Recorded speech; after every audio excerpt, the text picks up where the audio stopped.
ब्रह्मचारी व्रत स्थित है। अगर हम संयम से चले, ब्रह्मचारी व्रत से स्थित हो, जो नहीं करना वो नहीं करना, चाहे प्राण निकल जाए, और जो करना है वो उत्साह संपन्न होकर के करना है। तो हमारे अंदर जानकारियां उनका प्रयोग न करने का जो हमारे अंदर असमर्थता है, यदि हम खूब भगवान नाम जप करें, ब्रह्मचर्य से रहें, स्थिति बन जाए हमारी।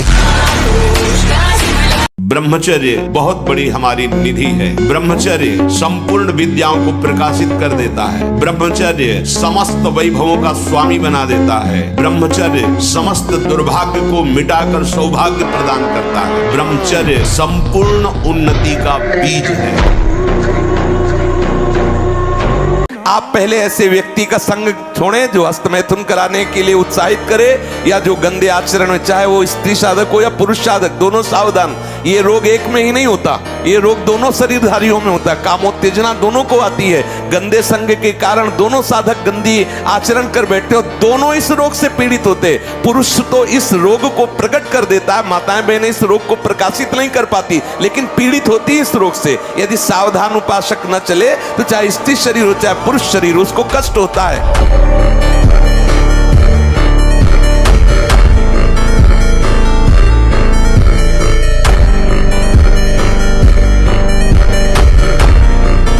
यदि वो श्यामा श्याम का अनन्य है, पर विषयी है, तो करोड़ों कर्मकांडी और जितेंद्रिय उसकी समानता नहीं कर सकते, क्योंकि कर्मकांडी को कर्म पर विश्वास है, जितेंद्रिय को अपनी जितेंद्रियता पर विश्वास है, और इसको प्यारे जू का भरोसा है, लेकिन इसकी बराबरी कोई नहीं कर सकता। यद्यपि वो विषय, यद्यपि 5 वर्ष ब्रह्मचर्य रहे, केवल इसलिए कि जो हमारी संतान हो वो बहुत देशभक्त, हरिभक्त, बलवान, विद्वान, ज्ञानवान हो, और आप नियम से दोनों भजन करो, और 5 वर्ष बाद गर्भाधान करके संतान उत्पत्ति के शास्त्र सिद्धांत, अगर वो महापुरुष न पैदा हो तो बताना। ये जो लोग कहते हैं ना कि अरे बाबा लोग सब कहते हैं, देख लेना तुम्हारे पुरखा पानी पा जाएंगे, अगर बादाम ज्यादा खाओगे तो लीवर खराब हो जाएगा, देख कुछ दिन बाद देख लेना।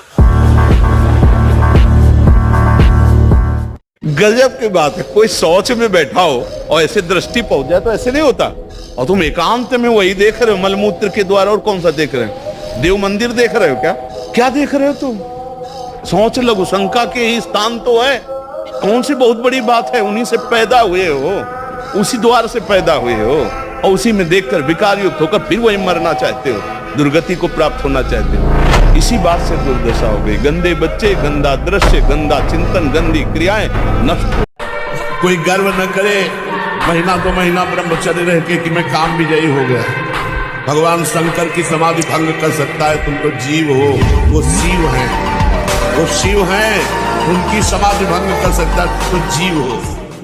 यदि आप सावधान नहीं रहे, हमारे इशारे को नहीं समझे, तो ना परमार्थ के लायक रहोगे ना व्यवहार के लायक रहोगे। जो नियम संयम का त्यागी और भ्रष्ट आचरण वाला होता है, उसकी कभी दिनचर्या एक जैसी हो ही नहीं सकती। वो किसी भी शास्त्र या गुरुदेव या संत की आज्ञा पर बहुत समय तक टिका रहे, ऐसा हो ही नहीं सकता। एक जैसी दिनचर्या और शास्त्र और गुरु आज्ञा पर चलने वाला वही उपासक होगा जो भ्रष्ट आचरण नहीं करता।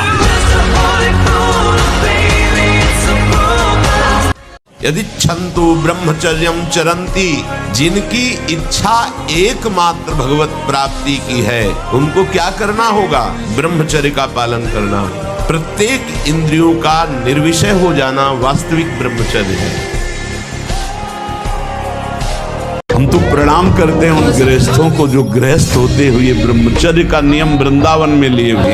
एक तो परिवार अमेरिका में है, सब सुविधाएं, बड़े ही सरल सात्विक वृत्ति से हितधाम में कसम खाई थी ब्रह्मचर्य की। हम दोनों मिलकर के कसम खाते हैं कि आज के बाद ब्रह्मचर्य रहेंगे। कैसा जीवन! ये मन कभी कभी हमको ऐसा प्रेरित करता है, जहां इसको विषय संयोग होने का अवसर दिखाई दिया, कोई क्रिया, कोई संयोग, कुछ, तहा ये मन बुद्धि को इस तरह से आकर्षित करता है कि सुना है शास्त्र और गुरुजन कहते हैं कि सुख नहीं है, पर अगर हम इसे एक बार भोग लेते तो हमें पता चल जाता कि सुख नहीं, फिर हम अपने मन को समझा देते। इस बात पर आपको सावधान होना है।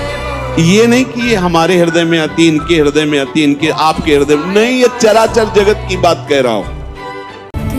ये जो हम संग करते हैं किसी विषय का, वस्तु का, व्यक्ति का, स्थान का, मूल हमारे हृदय में आनंद प्राप्ति की लालसा होती है। आप देख लीजिए,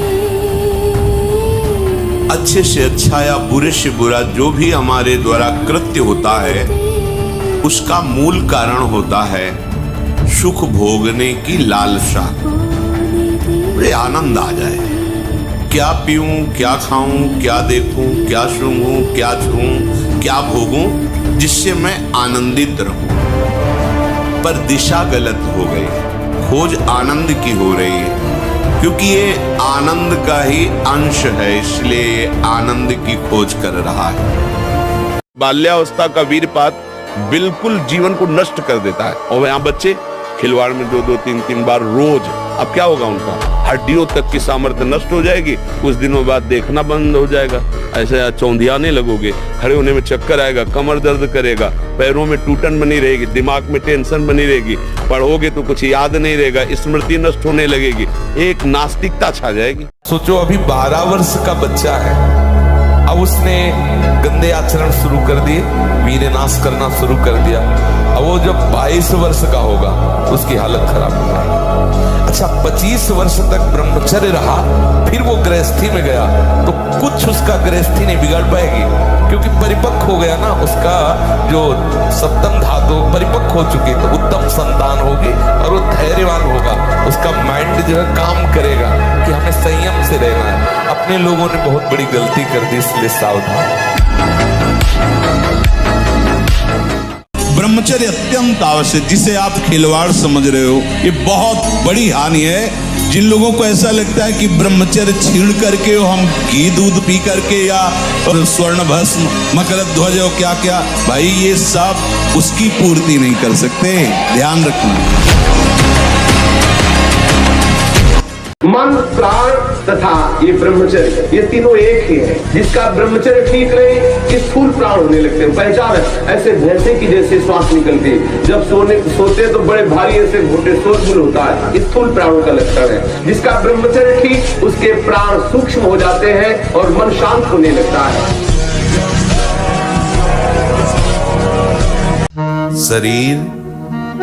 शरीर संबंधी स्त्री, पुत्र, पुत्री, नाते, रिश्तेदार और शरीर संबंधी भोग, इनका त्याग बिना किसी महापुरुष के सानिध्य में आए, बिना किसी महापुरुष की आज्ञा का पालन किए कोई कर ही नहीं सकता। शरीर का राग, शरीर के संबंधियों का राग और शरीर के भोगे जाने वाले विषयों का राग, यही बंधन है। और बिना किसी भगवत प्रेमी महात्मा के सानिध्य में आए इस राग से छुटकारा नहीं मिल सकता। प्रवचन किया जा सकता है, ज्ञान की बातें की जा सकती हैं। हनुमान जी को कोई परास्त क्यों नहीं कर पाता था? 2 कारण थे, चरित्र पवित्र और भगवान का चिंतन। हाहाकार मचा दिया, ऐसे जैसे उट्टन नहीं लगाया जाता, ऐसे पकड़ के राक्षसों को मसल देते, एक भूसे में हजारों को। बाल ब्रह्मचारी और भगवान की शक्ति से संपन्न। ये जो ब्रह्मचर्य का नाश करते रहते हैं ना, उनकी मेधा शक्ति क्षीण हो जाती है, उनकी स्मृति शक्ति क्षीण हो जाती है, स्वभाव में चिड़चिड़ापन आ जाता है, दिमाग में ज्यादा मतलब बल लगाने की सामर्थ्य नहीं रह जाती। अगर बार बार कोई प्रश्न उत्तर करे तो एकदम, तो इसलिए बहुत थोड़ा सावधान। और ब्रह्मचर्य का जरूर ध्यान दो। आज व्यभिचार परायण हमारी जनता हो रही है, जिधर देखो व्यभिचार का बोलबाला है। गृहस्थ में है तो उचित ब्रह्मचर्य और विरक्त में है तो पूर्ण ब्रह्मचर्य। ब्रह्मचर्य के बिना, ब्रह्मचर्य जीवन की नींव है। गर्लफ्रेंड, बॉयफ्रेंड, अस्तमैथुन, ये वो सब नष्ट किए दे रहे अपने आप को। ये क्या है? मनुष्य जीवन का उपहास कर रहे हो। बड़े भाग मानुष तन पावा। ये मन की चालबाजी जो तुम्हारे अंदर, वही हमारे अंदर, तुम्हारे सबके अंदर। एक बार देख लेते हैं, हृदय में जलन होती है, पीड़ा होती है, व्यथा होती है। उपासक उसकी काट तो जानता है पर प्रयोग नहीं कर रहा। विषय आकर्षण के कारण, पर उस समय विषय प्रीता होने के कारण वो उनका प्रयोग करना भूल जाता है। अब जो ये बात आई है इस पर समझना होगा। पहली बात तो हमने पूरी आपको बता दी कि कहीं हमको लड़खड़ाना नहीं, निराश नहीं होना, किसी भी परिस्थिति में निश्चित भगवत प्राप्ति होगी। चुप शांत। अब महाकुआ साबुन लगा के ब्रह्मचारी, रजोगुण चढ़ेगा, काम भावना जागृत होगी, त्वचा स्वयं साफ रहेगी यदि आप तेल मालिश नहीं करते। और तेल की जरूरत क्या है?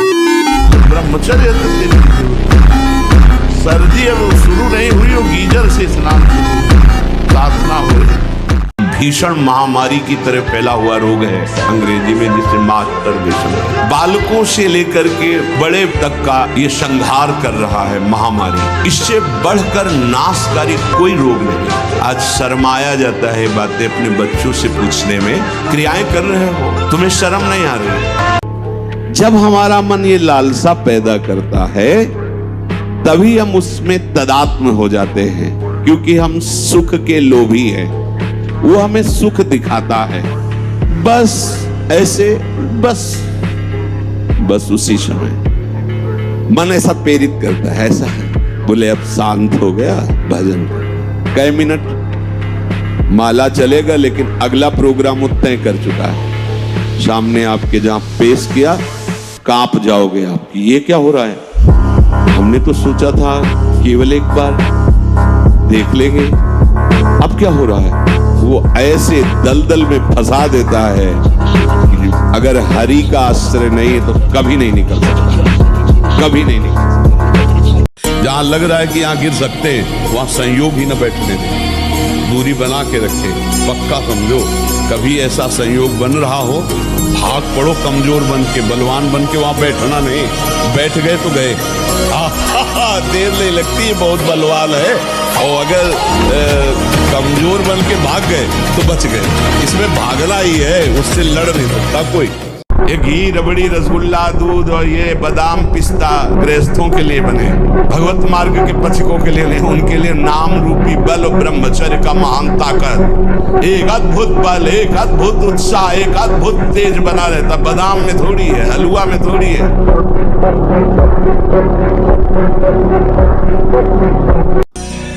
जैसे आग में पकाया हुआ दाना पुनः अंकुरित होने के योग्य नहीं रह जाता।